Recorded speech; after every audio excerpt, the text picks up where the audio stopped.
So we have been tracking what's been happening with the decision of Governor Bob Ferguson to defund entirely a pediatric care facility in Kent, Washington that specializes in taking care of newborns that are born drug addicted. Now, the reasons and the rationale given by Bob Ferguson, the governor's office, and Democrats so far as to why this facility has been defunded are not holding water. They don't make any sense. And a lot of them have been debunked. So what is the real reason? This segment is brought to you in partnership with our friends over at Future 42. Turn your frustration into action at future42.org. Make sure to sign up for their newsletter to be alerted to opportunities to do just that. So there is growing pressure, I will say, on Democrats and Bob Ferguson to make this right, to make sure that there is money that is still in place to go to PIC, which is the Pediatric Interim Care Center. Been around for a long time. Travis Couture, who's a state representative, very passionate about these issues. I love that the Seattle Times published an editorial from him on this. It says, a victim of Governor Ferguson's veto, Kent Center for Babies Exposed to Drugs.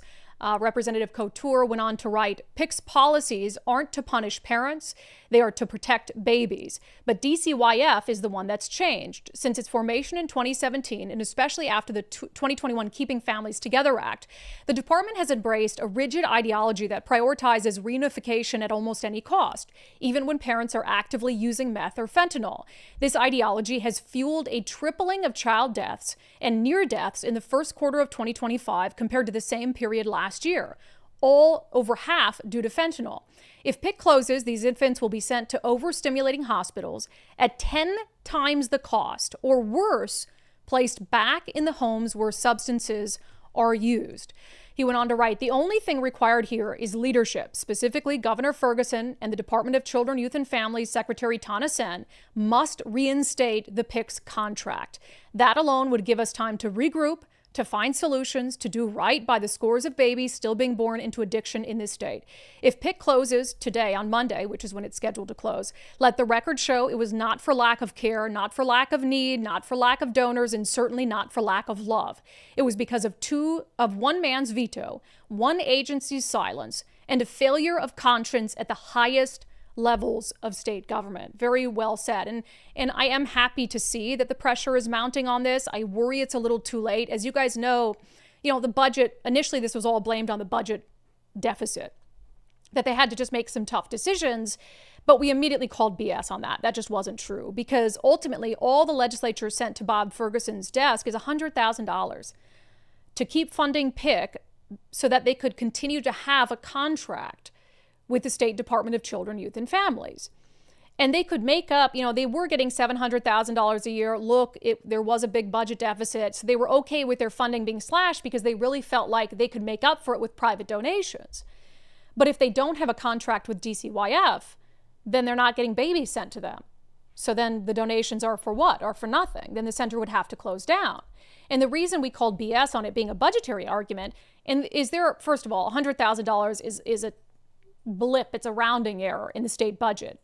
And also there are other clearly less essential things that the state continues to fund today that obviously don't take precedent over drug addicted babies. So it's very clear that this is an ideological issue that's driven by the Keeping Families Together Act and the belief among a large segment of Democratic lawmakers that the right thing to do is just to allow drug addicted parents to have custody of their kids, which we already know is having deadly consequences. Travis Couture mentioned it in that editorial with the Seattle Times, but DCYF new numbers just came out. We could triple the number of dead babies on the state watch this year. Triple. We're on track to triple the number of babies who have died under the watchful eye of the Department of Children, Youth and Families. And the timing is not a coincidence. It coincides with the passing of the Keeping Families Together Act, this decision that it's not imminent harm to be using fentanyl, one of the deadliest street drugs in existence known to man, around a little tiny baby. That's not imminent harm that would require a judge to take that child out of the parent's care. So the last 3 years, Democrats have been pushing towards this environment where, no, it's cruel and unusual. Even if a parent is struggling with fentanyl abuse, so much so their baby's born addicted to fentanyl, it's cruel and unusual to take that child out of that environment until the parent is better and the child is better. So we wonder why there's an increase in deaths, And we wonder why they are now suddenly making the decision to defund a facility that's run by a woman who has been critical publicly of the Keeping Families Together Act. You see what's happening here? I think it's all pretty obvious. On Sundays with Subscribers, we had State Representative Michelle Caldeer on the show, and we asked her sort of, okay, what is the path forward to here to try to right this wrong?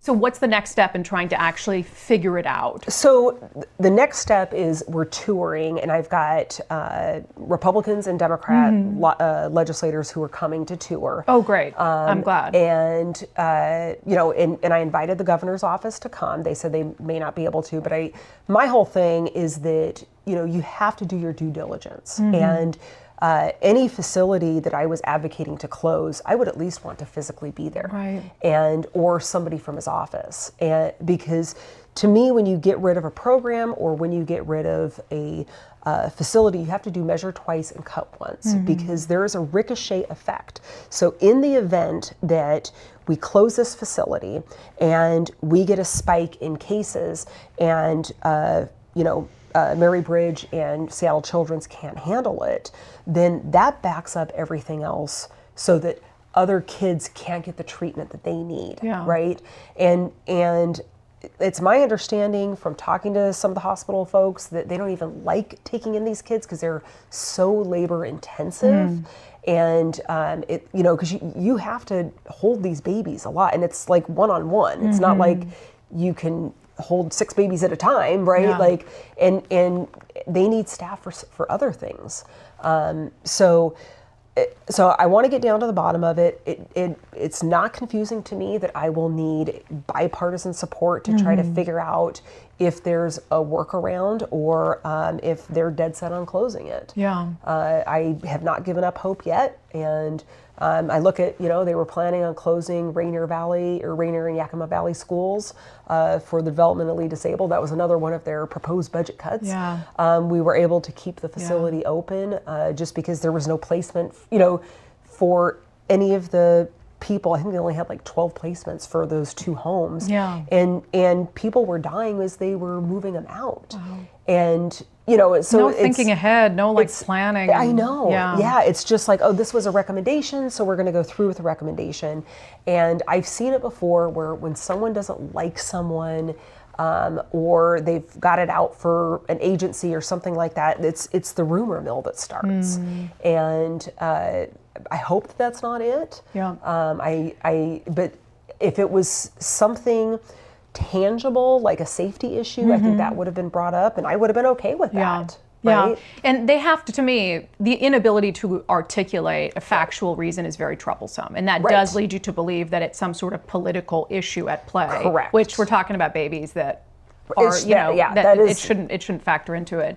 Yeah, we shouldn't have any sort of even suspicion that it was over political disagreements about how these, as Michelle said, if it was a safety issue for kids, if the facility wasn't living up to its obligations, totally different. But there aren't complaints like that coming forward. So now we have a situation where you're not even telling us the truth. You've lied multiple times very clearly from the governor's office and Democrats about what's happening in this instance. If you feel like there's a justifiable reason at a time of great need, when more babies are being born into drug addiction, not less, if you can't articulate the justifiable reason to take funding away, then what are we doing here? We're talking about babies. We're talking about babies' lives. And I should be clear, it's not really even about the funding to me. Because I really think just like that, we could make up all the money. You can make up the $700,000 plus some if the state chose to take the funding away. 100%, I'm all for funding stuff privately when we can and when it makes sense. The issue, though, is without the funding, they don't have a DCYF contract. Without a DCYF contract, there's no babies that are going to be sent to them. So that's the issue I have, is reinstate the contract. Make it $1. If you have to have a monetary figure attached to the contract, make it $1. And then others, we will make sure that the funding is in place so they can continue to operate until we can, dig ourselves out of this budget deficit or whatever it is. Or maybe they just always operate on private funds moving forward.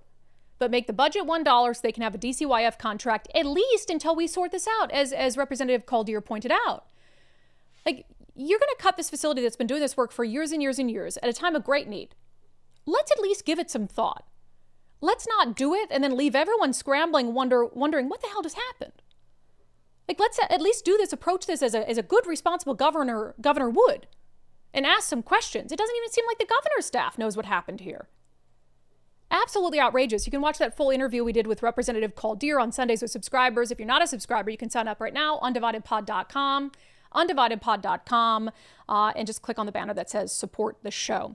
That segment was brought to you in partnership with our friends over at Future 42. Turn your frustration into action at future42.org. Make sure you sign up for their newsletter to be alerted to opportunities to do just that.